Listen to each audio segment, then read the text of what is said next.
नमस्ते बच्चों, आपका हमारे YouTube चैनल पर स्वागत है। मैं हिंदी से मिनट की गति से बोलने जा रही हूँ। आप लोग लिखिए स्टार्ट।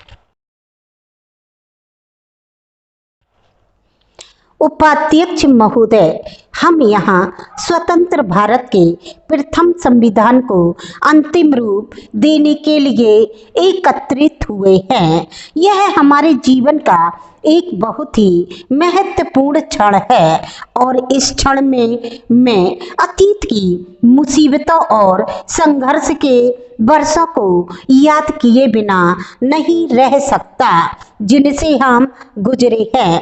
हमने अपने कई साथियों को खोया है। हमें उन लोगों की स्मृतियों को नमन करना चाहिए जो लंबे संघर्ष के दौरान हमसे दूर हो गए।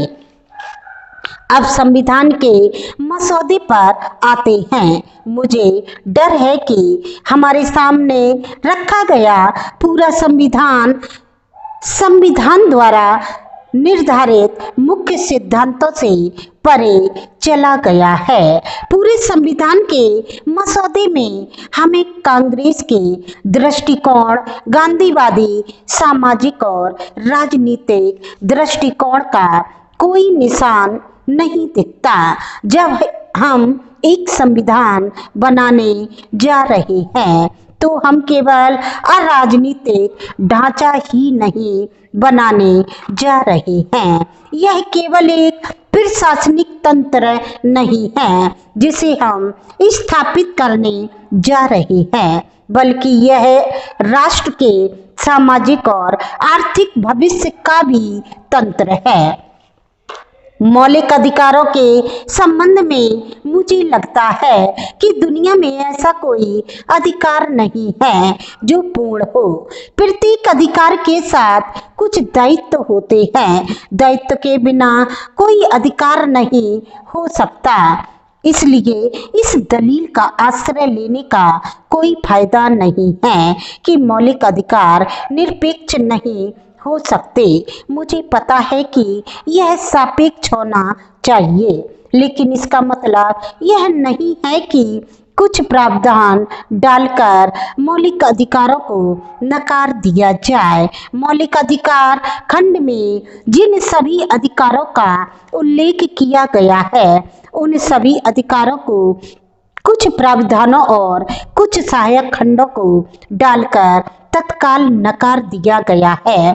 इसलिए मैं सदन से कहूँगा कि या तो मौलिक अधिकारों को स्पष्ट रूप से रखा जाए या संविधान से पूरे अध्याय को हटा दिया जाए ताकि संविधान के भविष्य की सरकार समय की जरूरतों के अनुसार मौलिक अधिकारों को बना सके और संविधान में संशोधन के कार्य में बाधा न बने जिसने रास्ते में कुछ मुश्किलें खड़ी की हैं।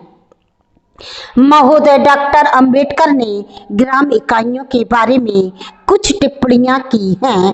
गांधी जी और कांग्रेस का दृष्टिकोण यह रहा है कि भारत का भावी संविधान एक पिरामिडीय संरचना होगा और इसका आधार ग्राम पंचायतें होंगी। डॉक्टर अंबेडकर के अनुसार गांव भारत की बर्बादी कर रहे हैं। गांव अज्ञानता के अड्डे रहे हैं। यदि ऐसा हुआ है तो यह हमारे कारण है जो शहरों में रह रहे हैं, जो विदेशी नौकरशाही और विदेशी शासन के अधीन चमक रहे हैं। हमारे गांव भूखे रह गए हैं। हमारे गांव को जानबूझकर विदेशी सरकार ने बर्बाद कर दिया है और शहरी लोगों ने इस तुच्छ कार्य में स्वैच्छिक भूमिका निभाई है।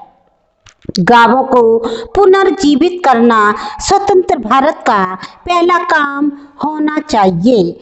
महोदय, मैं मानता हूँ कि हमें एक मजबूत केंद्र की जरूरत है, लेकिन इसका मतलब यह नहीं है कि उसके अंग कमजोर हो जाएं।